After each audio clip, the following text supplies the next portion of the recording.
Hey everybody, this is Nick Mayhew, three-time gold medalist and three-time world record holder, and you're listening to Power 98.5. Hey, what's up? My name's Grant Kanoki. I'm a singer, songwriter, producer, and artist, and you're listening to Power 98.5. We don't play the social game. We are social. Power 98.5. You're listening to Power 98.5, powered by United Angels Dream, your number one resource for public relations, entertainment, and multimedia. Contact them today at unitedangelsdream.com. Hi, this is Dan Aykroyd. He's progressive. He's beautiful. He's thoughtful. He's intelligent. He's powerful. He's positive. He is Steven Cuoco on Power 98.5 Satellite Radio. Empowering listeners from the US to the UK. Live on air with Steven Cuoco. We all come here to the planet of tribulation to be able to learn certain things so that we can grow humanly and so that we can learn and experience things physically speaking so that we can grow from them and then take them with us once we leave this earthly plane. So I do believe that we reconnect and we merge with other souls on the other side to become a little bit more powerful.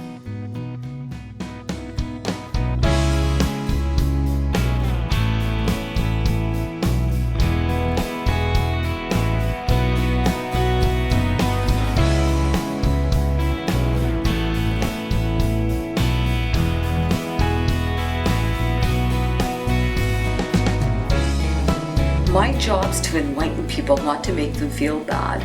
I like to give hope to people that there is another side and that their loved ones are always around. I mean, you can kill off that body, but you can't kill off the soul.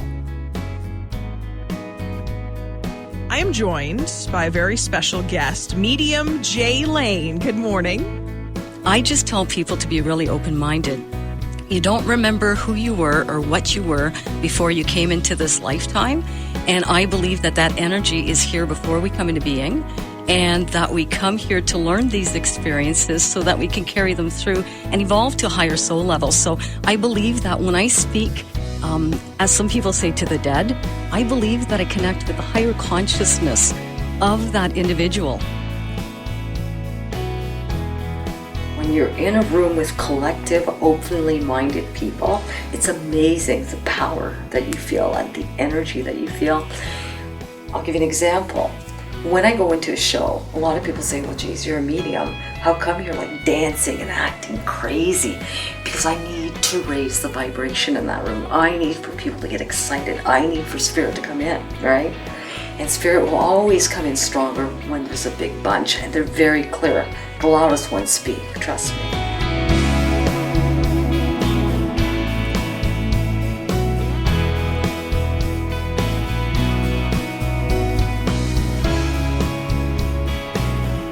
It was great. We loved it, and we thought she was awesome.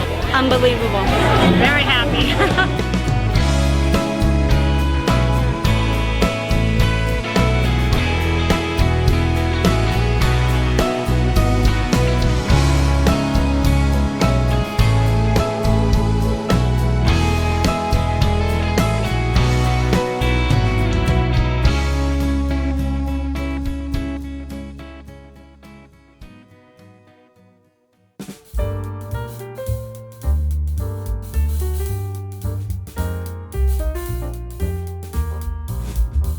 Good morning, good afternoon, and good evening. Thank you for being with us here, live on air with Steven Cuoco on Power 98.5 Satellite Radio. I've got with us today an extraordinary woman. You heard the information that we just played. That was from Medium J. Lane. You can go to our website at mediumjlane.com. I've also got my dear friend, ally. He is family to me. He was the only one that called and sang happy birthday to me. But you know what? God, the universe, our angels brings us special people at the right place, at the right time, in moments when we least expect it, and moments when we need it most. And how, incredible it is, especially in my life. Strangers tend to come in my life and removed when need be or when the time is appropriate, when what was met had been met, whether it's a promise, a contract, a universal contract, a strong message of familiarity, a synchronicity, serendipity, a soul connection. That's Marcos Papadatos, and that's what he did on my birthday on April 9th, and I want to thank him very much, and I will always save that happy birthday message from him. And I have from time to time listened to it because just the way he sang it really uplifts my spirits. So, in addition to that, we've got Psychic Medium. We have got someone who's a new friend, thanks to Marcos, Medium Jay Lane. She is renowned for her accuracy, honesty, and readiness to tell it like it is. Jay Lane has addressed audiences of thousands with her concise, inspirational, and motivational communications with the spirit world. Internationally renowned, Jay Lane is sought after on a daily basis by celebrity A-list stars and people from all around the world. Jay Lane, welcome to Live on Air with Steven Cuoco on Power 98.5 Satellite Radio and Marcos Papadatos. I am so excited to be here. Thank you so much, Stephen, for having me on as a guest. And, of course, Marcos, thank you so much. Well, so nice to hear you here. Yay. Awesome. This is Marcos' second time being on Power 98.5. He had an exclusive interview last year, and it was well-deserved to him, as you know, Jay, for all the extraordinary ways that he puts the spotlight on people and helps people not only feel important, but understood and heard. And that's exactly what you do. Well, you know what? Marcos is truly gifted, with the way he writes and the way he expresses himself. And I've known him for a while now. And it's funny the way you opened up the show and talking about those that we meet in our time of need. And I think that, it's just two souls that collided and, we became very close as a result of some personal experiences that we had as well. But, I totally agree. It's amazing how we connect like that. But thank you so much for saying that, Stephen. I feel so lucky to be where I am right now, because of the changes that I've made in my life. So I'm truly lucky. And would you like to tell us what were those changes? What happened to you? Oh my goodness. So I have always worked, for the government, and I used to work in the background. I used to investigate police officers. And so I did that with the Ministry of the Attorney General. I worked for the Office of the Police Complaints Commissioner, and I had been held up in that job, and it was very difficult for me because I understood death at a very high level. I've always been very connected, and my mother was a practicing psychic. So I went to work somewhere else, and I just didn't fit in, and that was the best thing that ever happened to me, because when you're not happy somewhere, you know that the energy's not there, you're not being pulled to it. And, on a whim, I decided to quit my job just after my mother passed. And I decided to pursue my mediumship. And it's the best thing I ever did. But the thing I wasn't prepared for, Stephen, was my popularity. I didn't think that I would become so popular so quickly. And it's not to say that because I'm full of myself, but it's just in actuality, that's the truth. And so I've come a long way just these last few years, so quickly compared to maybe some other people, but I certainly didn't expect it. But I think that's because I belong here. Marcos, what's your experience been like since knowing Jay? It's awesome. I feel so much smoother and so much more comforted in life. So that's awesome. And she's helped you greatly during your journey and predicted a lot of things for you and helped you even in your own success. Totally. She was there when I needed her the most, and it's been an amazing time for me, and I've been flying. That's how I feel. It was stated that by you, Jay, I love people. I have a passion for people. It's part of who I am. At a young age, I had a near-death experience, and since then, my abilities have made me very sensitive to the emotions of others and what they're feeling. Mm-hmm. When other people hurt, I hurt. When they feel loved, I can sense that as well. So it's very empathic. That verbiage sounds very much like an empath in which you are. It is. It is. And, being an empath sometimes can be difficult because sometimes we don't know how to separate those emotions. Are they other people's emotions or our own, really? And so it's difficult because when you're growing up, you're thinking, like, why am I feeling all these things? But you're right. I'm still like that. If someone's hurting, even physically, sometimes I'll feel it and I'll ask them, why am I feeling like this right here? And they say, well, it's funny, I just had surgery right there. Or, they'll talk about their aches and pains. Even emotionally, I think we're all so connected like that with the energy just the same. But, I could feel people's emotions even at a distance. It's just the strangest thing, but I connect like it. I love people though, because people have greatness to them, and so many need to be awakened. So many just need hope, and they need love, and they need to be believed in, So I think I do that through my humor, and I think I do that with the way I give back.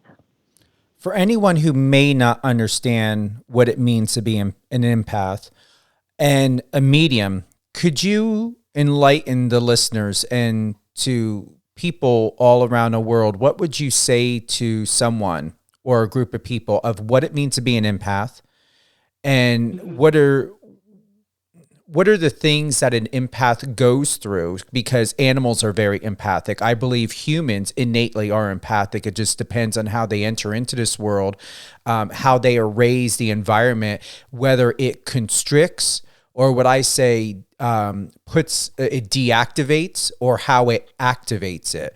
So can you give us some information and education so we can better understand from your point of view, Jay, what an empath is and what a medium is, and is there a connection to both of them?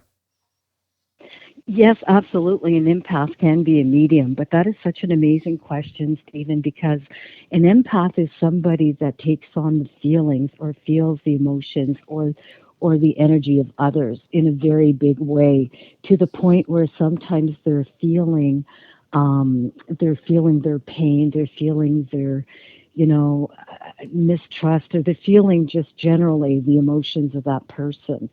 And the thing is, sometimes empaths, they have a hard time, like I said, separating their own emotions, trying to question what it is that they're feeling. But a medium's a little bit different. A medium is a person who can have actually several clair senses. Clair is just the French meaning for clear. And so there's clairvoyance, there's clairsentience, there's clairgustance, there's clairaudience. There's so many different clairs, but there's also that clairempathy.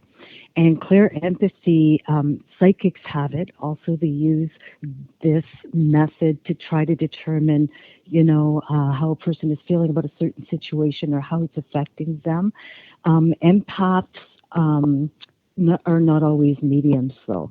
Mediums are people who can connect with energy that is really not of this world. It's from a different dimension, and it's usually thought to be spiritual in nature. So in other words, people who pass away, and when their spirit crosses through, that energy just never dies. The body does, but the energy doesn't, and it goes back to its original state. And so the thing is, a medium is sort of like the conduit for communicating with that energy at a higher level and getting senses, feeling different things, emotions. It depends on what kind of medium they are. I happen to have all the senses, but not all mediums do, but they're still amazing at what they do, But they then interpret whatever it is that they're sensing and communicating to those that are still left here onto this earthly plane. So in other words, if someone came to see me for a reading and I'm connecting with somebody, I would tell them how I feel, what I'm sensing, what I'm hearing, what I'm tasting even. Sometimes we have clairgustance. So empathy is usually, I think, in a lot of the times used in mediumship, but it's also used in psychic work as well. When we think about energy cords and connections to people, here's something I would love to get your thoughts about, is I have found in my experience, and I used to get very, very angry and thinking to myself, why do I continue to attract people that are damaged? But not only damaged, this isn't about judgment. It's about, I know what it's like, and Marcos knows a bit about my past. I know what it's like to go through, to come into this world, to know who I truly am. Okay. And I'm sure every human being has experienced this. There's no way a human being has not. I've come in this world knowing who I am, knowing my energy, know what it feels like, and to speak for myself, know what it looks like. However, environment changed that. And I went through the darkest of hell to come out on the other side, to come back and reclaim my light and my true identity. Yes. With that being said, I have been aware that, you know, whether you want to consider it being damaged or hurt or disconnected or fragmented, I have made effective decisions and steps for myself, knowing that if my importance is not of its utmost importance for myself, realizing that in my environment, no one was making their life and themselves important. They were making poor decisions, doing things with drugs and alcohol and sex and everything else in a very manipulative, deviant way to get through life. I knew that wasn't me, but I struggled to understand, how do I love a parent and siblings and other people in my life, even friends, that just don't care to get better. Now, we can go really deep in, from the psychological aspect of fight or flight, and most people, and it really is something, as you know, Jay, it's easier to stay in victim mode in fight or flight, because once someone develops tools and mechanisms to survive, not thrive, to survive, it's easier to stay that way than to try something new. But to digress back a little bit, what I found is that, and where I come to the best place that I can at peace with this, Jay, is that I still attract people that remind me and that are a reflection of my family and of my past. But yet, as much as my light is here, and I'm always told that they are attracted to my light, I was like, what you're attracted to is my perseverance and the success of getting through that darkness, to retain my truth, where there were people and beings and entities and situations in church, in school, in environment, everywhere it may be, who tried to destroy that light in me, but try to convince me to destroy myself, and had tried and did not take any responsibility. Why is it that I'm so thankful. Why is it that people like us still attract these energy cords? And I've done my best to sever these energy cords, but I have found that these people that are damaged, they always lead me to the next step of something in my evolution, but it turns out to be very important. And even though there is never real change, there has been impact. So I know I shared a lot and gave you a lot, but I know you were able to process that. Can you simplify and give me and people that are like us an answer as to why does this continue? And can these energy cords ever change so that someone like myself can stop attracting people of the past that I came in the world, whether it's my mother, my stepdad, my brother, my siblings, because I'm really, really exhausted of these echoes. It is exhausting. And, you asked such a great question, and I totally get it. And I totally understand it. I'm just going to say it simply, Stephen. You're a highly evolved energy. So when we're highly evolved energies, we vibrate a little bit higher than other people. So in other words, you're a soul that had a very big purpose on this planet. So you came here knowing that your path was going to be a little bit more illuminated than others. You knew that you were going to have success because I think you just made that decision and you were just going to do it no matter what. But at the end of the day, it's really hard to separate yourself, especially when you have a toxic environment like that. An even bigger step to walk away from it and totally ignore it because it is draining and it will suck the life out of you. Now, I believe that before we come here on this earth, we make agreements with other souls to go through certain life lessons, good ones, and unfortunately not so good ones. The reason being is that the soul, before it comes here, doesn't have an ego. So it doesn't know basically that it's going to feel terrible about certain things or yay or nay or whatever the case may be. So I could have chose, for instance, a father to be abusive. Why would I choose something like that, knowing that I'm coming to Mother Earth to live the life? I mean, I'd want a six-pack hottie and some bling, in my life. I don't think I'd want to be around a father who's abusive. But let's say I chose that, and I come into this lifetime, and now my father's abusive. And I'm abused until I'm 16 years old, and finally he dies. And maybe I disliked him, maybe I spit on his grave after he died, whatever the case may be. But the thing is, when I die, no matter how much I despised my father and how cruel or how mean, whoever the case may be, but I'm just saying this as an example, no matter how terrible, when you go back to the other side, the soul knows exactly what it needed to learn and why it picked these lessons to go through here. So it's very possible that you picked a toxic family or toxic situations to go through because your soul is highly elevated. And my experience when I worked for the Crown's office, I used to work in victim witness program. And I remember people coming, going to do some outreach at, let's say, the Sexual Assault Crisis Center. And I remember being there and listening and overhearing, some of the staff there talking to people that were walking in off the street about their sexual abuse. And after they had left, we had a meeting about something, and I asked one of the ladies, I said, really, do you guys really talk about your personal life like that with total strangers? And she said, Jay, she says, we're helping people take the Band-Aid off. We're helping them, through our pain so that they can heal. And it's true. Other people are observing you in your life around you. And, a lot of people have probably learned a lot of lessons from the things that you've undertaken, but because you're such a highly evolved energy, you will automatically have these people attracted to you because you represent that strength. And people are very intuitive.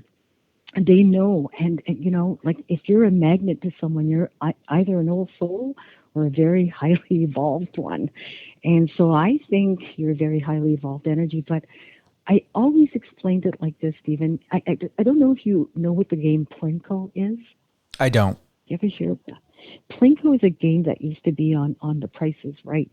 And they take a Plinko chip and they would put it down a board and they'd have prizes at the bottom, $10, $100, $1,000.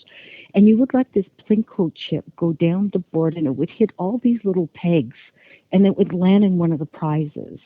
So I always think that the soul is kind of a Plinko and that every little peg that it hits on the way on its journey has, like, that soul has a different effect on someone.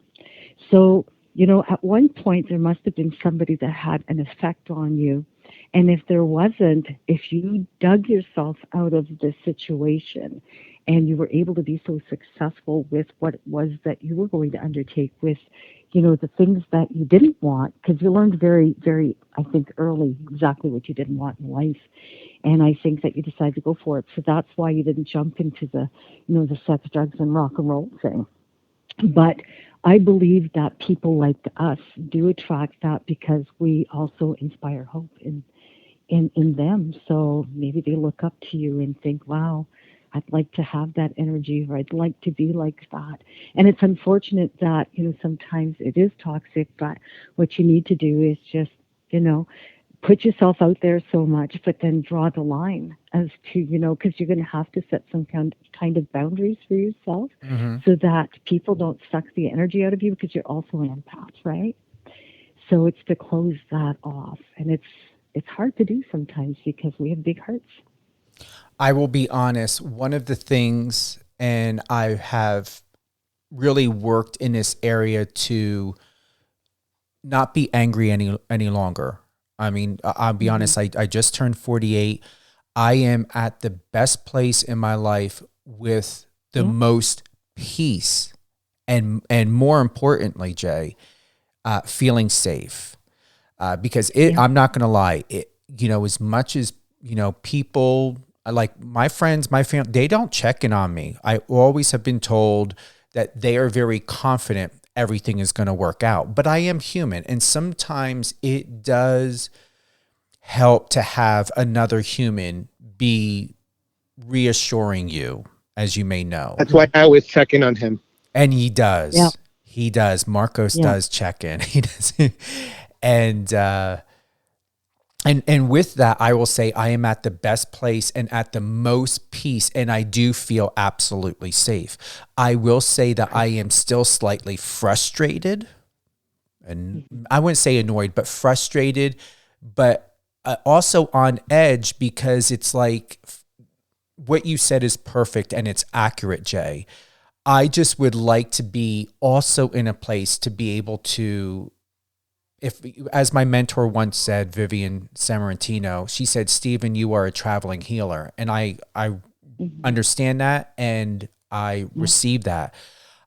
I would like to have more stability in my life, because I have access and I have met many people, Jay, from all walks of life, especially people who are very well off. And I look at so many people and so many humans, and I see, okay, they have a home, even though it's not stable, they got a home. Okay, they got 5 cars, they have this, they have that. And I'm thinking to myself, I'm always traveling. I'm always moving around, not just for my career, but because I know it's what God has me for. And it's like my stuff's sitting in storage. It's like I miss having my own house with my belongings in storage. It is exhausting to always feel like I, need to get ready to pick up and move because God in the universe has another transition for me. And I don't complain about it anymore. But I'm going to be honest,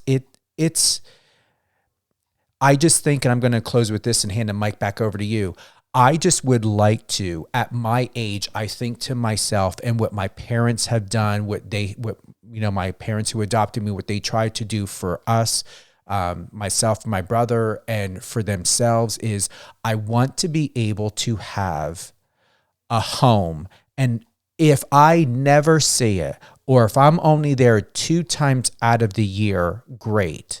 But this traveling, this moving around, and I have sold thousands, tens of thousands of dollars on the trust of what God wants for me and what I've decided to do. But I have let go of tens of thousands of dollars of materialistic things on faith. I have sold and given away tens of thousands of dollars worth of stuff, because I was trusting the next mission of what God in the universe has for me. And now I'm in a space to where I am done selling and giving away not only what I work for, but I do not plan on living out of a suitcase for the rest of my life. Yeah. I don't think that's going to happen anyways. I'm going to tell you, it feels at the age of 48, it feels like this is going to be the rest of my life. Because honestly, and I'm not planting the seed of fact, but my dad up until his 70s, his 60s, and my mom in her 70s and before she had passed, they were missionaries. They were deacons in church. They never stopped moving around. My biological mother was the same. And I look and I'm thinking, I don't care if I'm traveling and going around the world, Jay, but I want to be able to have a home and a place to put my things and not have to always sell and give away things, and be able to have my own space to go to without being in a situation that I'm in. Yeah, I understand. But, to be honest with you, there are some changes that you can make in order to do that. But I could see you owning a place, and I almost feel like it's closer to water, you know. And so the thing is, I wouldn't think an ocean. I think like more like a lake or something. I don't know why I'm seeing that. But honestly, I do feel that, part of us are called for that. I understand totally what you mean because I'm on the road. I'm always touring. I'm doing different things. And I get tired too. I sometimes just want to go home and do nothing and just like not even talk to people sometimes for 3-4 days and just zone out the world. But at the end of the day, you already know what you're meant for. And so it's part of your mission and the purpose that you have within you. But I do believe that you can bring into like some balance into your life. So, I could see you settling down into a home and working from your home remotely and then also traveling. I don't think you'll ever stop traveling. I think that you could slow down your traveling though. You know what I'm saying? That would be So nice slow it down because, somehow. yeah. Yeah. I don't know, but I keep on getting a sore neck or shoulder too, so I don't know if that's been you. But it's just I'm a little bit stiff on one side, and I don't know why. But if that's you, that just means you need to slow down a bit. You know Yeah, what I that's my mean? left side. Yeah, I'm just really stiff on the one side. But you know what, Stephen? I feel the nicest things for you, and I feel like you're going to have more than one home. I don't think you're just going to have like the one home. So it could be that you're planting your roots down in a couple of different places. So it could even be like, subletting off of somebody, but then I do feel like you're going to invest or buy something later on. So I wouldn't be thinking that so quickly. You're still young. So 40 years just still like a spring chicken for me. So yay for you. but the thing is, I do feel some really good energy around you, like working remotely. So like in other words, I never thought my life would end either. Like when I was in New York City, just when I had met Marcos actually the last time, and it was the last show that I had done. I'd done 4 shows out there. And then when I came back to Canada, I had a bunch of shows to do in the U.S. in Alabama, Tennessee, and different states. And I was told that I couldn't come to the U.S. because of, the health crisis. And so I had to cancel all of that. And I thought, oh my God, what am I going to do? People just want to see me. But I learned to work on my computer very effectively, and I know you probably do as well because we do interviews and you would do them at a distance. But I could see you also like teaching for some reason, so I don't know why, or doing courses or teaching people on a larger level. So I don't know why I feel like that, but I keep on seeing that for you. I don't really feel, Stephen, that it's going to be part of your path. If you really want to manifest something differently for yourself, it's just to really put it out there as to what you want. We're creators. We were created in someone's image, but we don't have to have children to create anything. Your thoughts become things.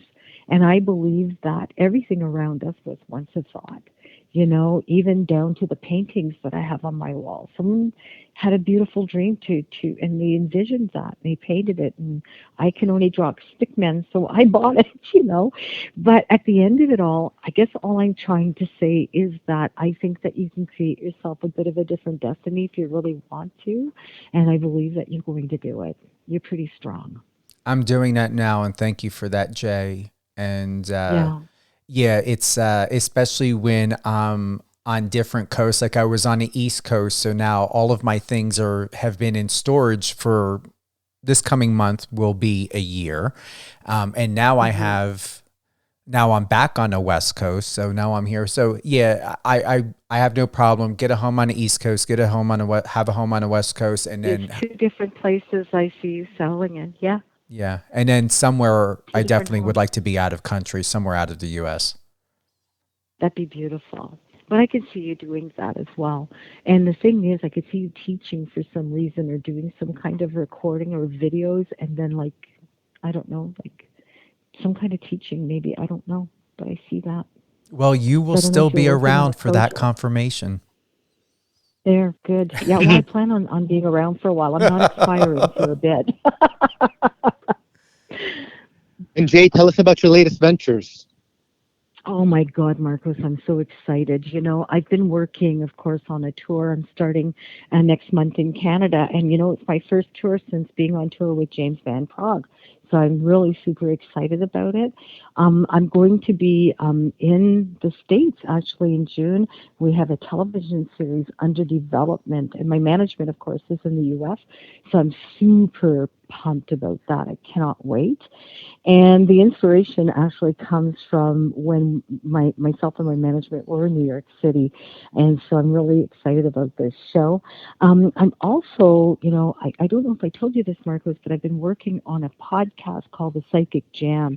And it's a bit of a taboo type of thing because we're two other psychic mediums. I have a beautiful business that I started called the Psychic Associates as a result of a client of mine who was really taken advantage of by a psychic, and which caused him to try to take his life. And it was very difficult. It angered me quite a bit. And when I was on tour with James in Hamilton, Ontario, I met this beautiful girl by the name of Amber Price. And Amber and I had the same, when you meet someone, you just click. Well, Amber and I had the same vision about bringing about, a business where we could teach other light workers to become very successful in their business and also learn to do the business very ethically because people are learning from all kinds of different people out there, but you have the take of 3 psychic mediums, which is really amazing, and another great lady by the name of Liz Throp. And so we put together a really great program, but we have this podcast, which we talk very honestly about the difficulties of our lifestyle and our business and what we run up against. And, some of the subjects are a little taboo, but I think that they're good so that people can understand also what our lifestyle is like and what we go through. And it also helps support all the other light workers out there because, it's not like you're going to an office every day and you're working with 20 people. As you all know, you're self-employed, so, you're doing your own thing and you're running your own business, so you don't really have anyone you can confide in unless it's someone that you might view as a competitor. So the thing is, this brings together some unity. I love it because it also helps empower other people in this industry, in the holistic industry. So I'm really excited. And last but not least, I'm working on a book of poems. So I'm really excited about that. Intuitive poetry, yes. That's awesome. And you told me a bit earlier before we went live about psychicassociation.com, psychicassociates.com. Would you like to explain more about that? Well, it's a wonderful website that we've developed. We have courses on how to, start your business as a light worker. So whether you're in Reiki, whether you're an empath, whether you're a psychic medium, a lot of people just don't know how to start their business. And, I wish I would have had this when I first started because there's nowhere you can go to get information to help you or to really help you develop your gifts or anything like that. So we developed this site. It took us quite a while, actually, and I absolutely love it. We have master mentors as well. So we have different people teaching those who want to take quicker courses. We also have a psychic development course coming out. And so what we've done is we built a community. We're going to be offering some directory space as well. So I'm kind of excited about that. But a place where people can save on their essential services, have education at their fingertips, and to be able to promote their business through our platform because of our wonderful directory. So I'm beyond excited to, be working with these 2 ladies and very, very successful in what it is that they do. So, yeah, I'm really pumped. I want to play this one promo clip here, Jay. You ready? Yeah. All right, here we go. You're gonna know what I'm gonna be playing in a moment.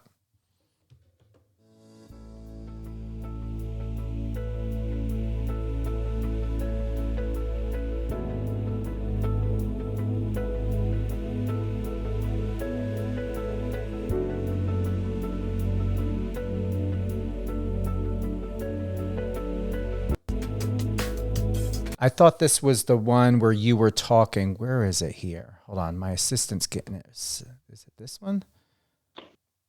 Let's see, Jay.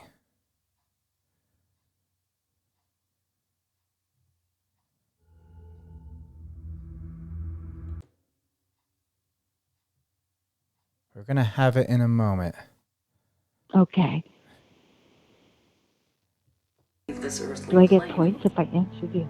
I think the Creator sends us here as little bits and pieces of Himself. We gather this, we become wiser, through our living experiences. We go back to the other side, carrying those experiences and evolving to a higher soul level.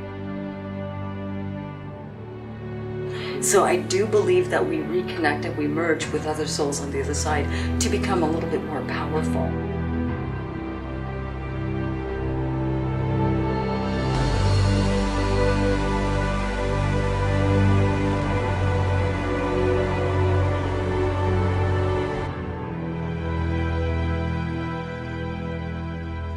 Just really a lucky person and really lucky to be able to be accepted in what it is that I do, because I'm going to tell you, when I was younger, there was no acceptance of this. My mother was Psychic Beatrice, I was Psycho Betty.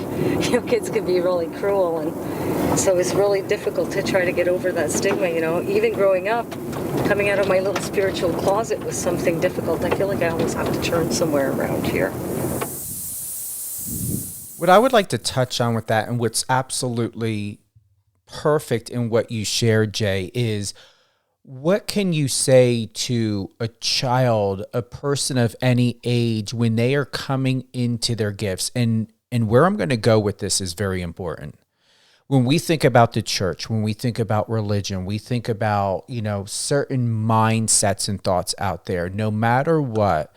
And I can only say I know that there are several religions that the Bible does say or state that God gives gifts to his children. What can you share of advice for anyone who is coming from a Catholic, Roman Catholic, Baptist, Protestant, Buddha, Lutheran, any type of that at all, where, because I was attacked verbally, physically as a child, especially I went through a lot of shit when it came through the church when I was able to perceive things. And I'm going to be honest, like, call it perception, call it whatever you want to interpret it. But I was attacked a lot as a kid. That's a sin. That's from the devil. You need to pray it away. I did pray several times just to test it out to God, to take certain things that I could do away so that I could be more accepted. And what most people don't know is that when a child is empathic, when a child is very highly connected and in tune, and they don't have to be, a person can come into the world. And my best friend's mother used to see people's deaths. And she was told at a very young age, and she was a deacon in a church, very well respected, that to pray it away, and that if it was from God, it would stay. If it was from the devil, it would go away. But I don't necessarily believe that. I believe that God gives us free will, and certain people have a choice. I don't believe it ever can fully be removed. I believe maybe it can be suppressed or put to sleep, whatever it is that you want to call it. But for anyone who is gifted, everyone is gifted, but those who choose to be more awake instead of being just human, what can you say so they can have better encouragement to not commit suicide, to better understand to where they don't need to use drugs and alcohol to try to suppress or to hide? And we all know, and as someone who practiced and worked as a grief counselor, drug addicts, someone who's a drug addict and an alcoholic, use these substances to escape. It's not necessarily the addiction per se. The body can become addicted and dependent, but we've got to look at the emotional root as to why did this happen? What is the emotional connection? And 99.999% out of 100% of the time, an addict, whether it be sex addict, shopping addict, drug, all of that, they are trying to escape. So what can you offer in advice so people don't lose themselves to addiction? They don't lose themselves to suicide. They don't lose their confidence and self-esteem and their emotional, mental peace of mind, whether they are attacked by the church. Hold on for a moment. Someone is trying to call in.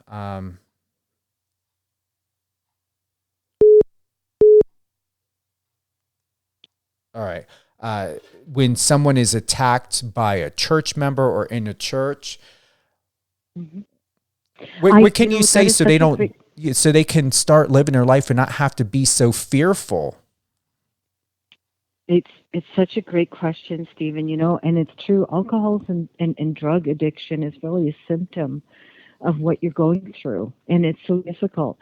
My brother became a chaplain in his 60s, and he's non-denominational, and I learned a lot from the schooling that he went through. He did his theology at the University in London here in Ontario, and it was interesting because I helped him with his thesis. I'm typing it out because he can't type, but it was amazing the conversations we have. But really, I can relate to the abuse, and being attacked by the church. My mother was a practicing psychic between 61 and 83, so I was abused by nuns in school. And it's not really something I talk about, but my family, all of us in school were abused because of what my mother did. And when you hear that psychic Beatrice and the psycho Betty, the kids were cruel. I was very afraid of being who I was. I hid all my life because, my mother was a psychic and everybody laughed at us. I was also a very French girl in an English community. I barely spoke any English growing up. And of course, I went to French school with English books, so it was really hard for me to learn. And when I was 17, I started hiding my gifts because people knew I was gifted, but I would hide it because I was embarrassed. And of course, my father tried to really protect me and would tell me, don't talk like that. People are going to think you're crazy. But I think it's because he cared so much and he didn't want me being abused by the other kids. We are all here for a purpose, and the pain that we go through really are the stepping stones at times to our success. And the thing is, sometimes, my purpose might be just to smile to somebody who is suicidal that day, but so many people are so empty inside because they feel that they can't go to the church because they're embarrassed, because they're an addict, or they've been judged because people just think they're no good for nothing because they have an addiction. These people have feelings. These people have emotions. They need to be heard. They need to be understood. And one of the reasons why I do my job is because I do get a lot of people that come to see me because my suicide rates in terms of letters that I've received, the first year of the pandemic, I received 8 letters. People write to me because they want to die. And so they write to me and they'll tell me how they're going to die or what they plan on doing.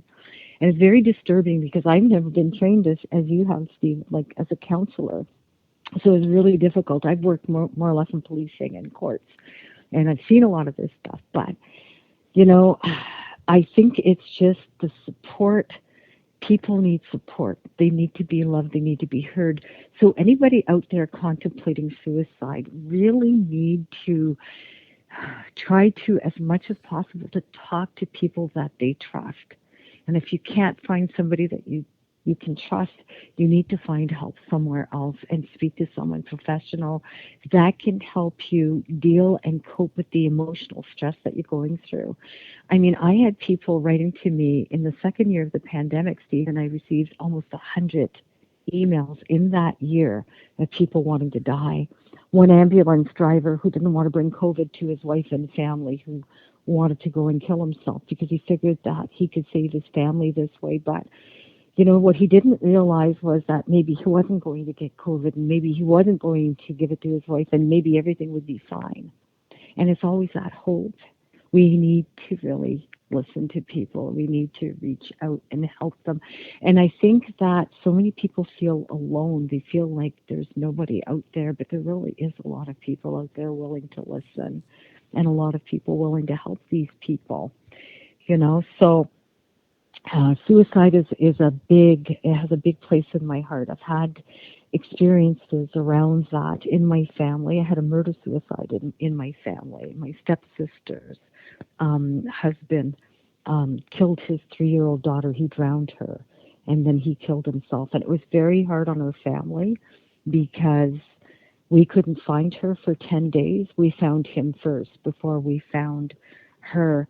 And the thing is, there's a long story that goes with that, but I just wish that he would have reached out. He never reached out. He never talked to anybody about anything. And when my stepsister had talked to me about him, it was almost like too late. The signs had been there and she didn't know what to do with it, you know? And so the thing is, I think that's the first thing, is if you see someone who's depressed, ask them if they need help. Ask them if they need some support, you know? People need to also believe that they have a great purpose, so that there's a purpose to their life. And sometimes your purpose is under construction for a very long time. Sometimes you don't figure out the purpose of your life until you're well in your 50s. Sometimes you don't even know the purpose of your life. But you're living it just the same. But what I would say is that, you know, to give yourself a chance to really look to know that there is better things coming, and that, you know, with that support, you could really overcome so much. Everybody's so important and everybody counts, you know.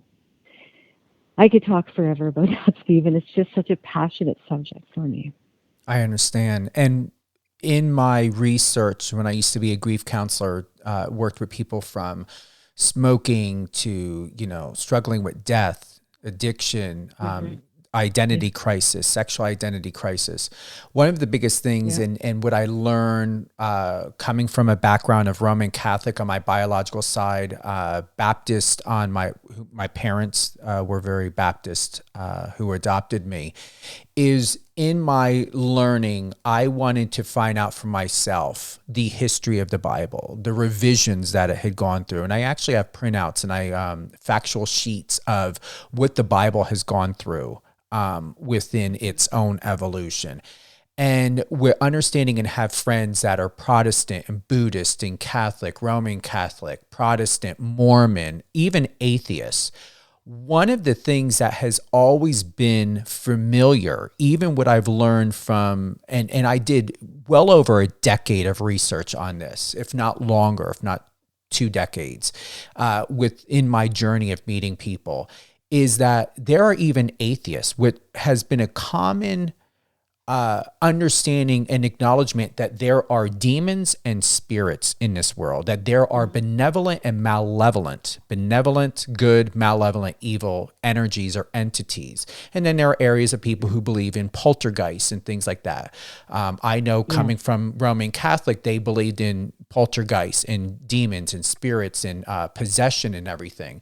So with that being said, there should not be a question that God gives people gifts, whether they're empathic or psychic or intuitive, just like my best friend's mother, who was able to see people's deaths before they had died. And she was a deacon in a church, a devout Baptist Alliance, more specifically, and Christian.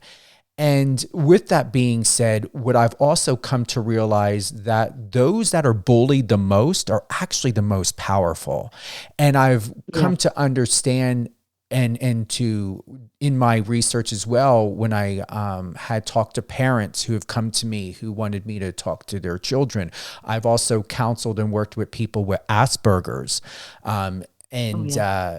The common theme and the story, the narrative and the context was the same every time. And I would be very combative to my parents who adopted me with the church and things like that, is you cannot say and call something automatically a sin and say it's from Satan when it clearly states, and every single religion out there believes that these entities and these energies exist.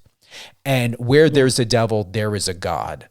And even atheists who may or may not believe that there's a God, or however, and even when you have people that, even in my research, and friends that are scientists that also are not religious. And I find that very interesting because they have to have everything on a scientific fact. Even scientists even join in to share that there are energies and entities in this world through scientific fact and research that they exist.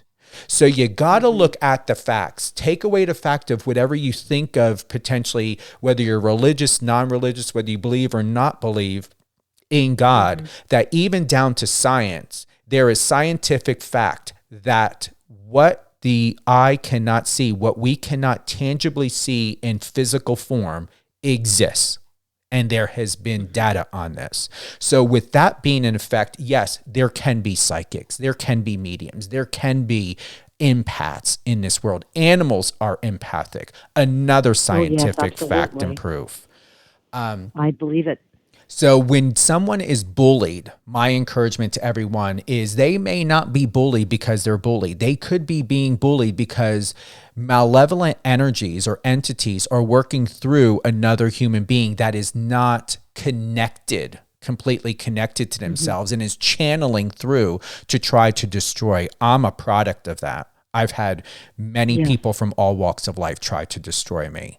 Even people who claim to be religious and believe in God, more often those that are not very religious. Yeah. And so with that being said, I just wanted to share that and to express that no matter what, these are the facts that are out there. People can Google, Yahoo, or Bing. When you simply do your research, there is a connection across the board. And when you look into the Bible, all these various, and I've read books by Mormons, different religious, understanding, African American, Hindu, things like that. Just a lot of what people had taught me. The common language is there. It may be said differently, it may be referenced differently, but it's there. And since it's there, you cannot dispute that there are people like you and Marcos and myself where God has given us gifts, or a higher power has given us gifts and made us in a way and we're positioned to be there for other people who cannot be there for themselves. And the only reason why they're not able to be there for themselves, either because there's a lack of understanding, which is most common, and education, but most importantly, it's the environment. And if someone, any human or person, is closed off from themselves and are running from themselves, and they don't need to be an addict, but are trying to escape their own truth, they cannot teach truth and enlightenment to someone else. And this is why there are so many problems with, suicide and addiction that we have in this world. And it's getting even worse. It is. So I would like to read this. Here's a testimony, and we're going to close out soon, Jay. And I want to thank you for being with us here live on air with Steven Cuoco on Power 98.5. This is from Scott Patrick, executive producer, Hollywood One-on-One. I've met many intuitive people, and Jay Lane is in a different league and world. During our session, I always find my mouth dropping wide open in amazement on the connection she makes near and far. Even more impressive, she is sweet, funny, and sexy, a joy to spend time with, a true gift. And once again, that's by Scott Patrick, executive producer, Hollywood One-on-One. Jay, where would you like people to go most to connect with you? Is it mediumjlane.com? It is mediumjlane.com, Stephen. And for all those who are interested to book you, can contact Josh Blate, if I'm saying his name correct, at 502-457-7415. Once again, Josh Blate, 502-457-7415. And then for personal appearances and event bookings, can contact Whitney Crabtree at 615-742-9679. 615-742-9679, and go to mediumjlane.com, and all of that information is there on her promo kit tab, and you can get their emails as well to Josh and to Whitney. Who would you like to give a shout out to, Jay? Oh my goodness. I guess I would like to give a shout out to all the beautiful people all over the U.S. and Canada who follow me specifically. I absolutely love them. And I want to thank you so much, Stephen, for having me on today, Marcos, as well. And I really had a wonderful time. It's been great. And is there any other golden gems you would like to give us? I know you've got, once again, to just recap, you're going to be here in the States in May, and then something's happening in June. June in the U.S. I'm starting my tour in May. And I guess the little gem I'd like to also leave you is when you said gift, I always remembered my mother said this, gift is God's influence flows through. And that's what gift means. I appreciate that. And thank you for that golden nugget, that share, Jay. And Marcos, thank you for this opportunity and being with us as well here on Live on Air with Steven Cuoco. Oh, that was very enlightening. Thank you so much. You're welcome. So thank you, everyone. Thank you, Jay. Thank you, Marcos, for being with us today. I'm Steven Cuoco, and yes, we are live on Power 98.5 satellite radio. You can tune in and listen to this if you're just joining us. If this is being shared, you can find out all things Jay Lane at mediumjaylane.com. And yeah, we're going to have this, what time? Tomorrow we're going to do 2 p.m. Eastern time. So we're going to have Sunday, 2 p.m. Eastern. This episode will re-air all about Jay Lane. And a great shout out to my good friend Marcos Papadatos over at Digital Journal. We will have more information. Marcos will have a exclusive review write-up about this interview with Jay Lane. And Jay, thanks again for being with us today. Always. Thank you.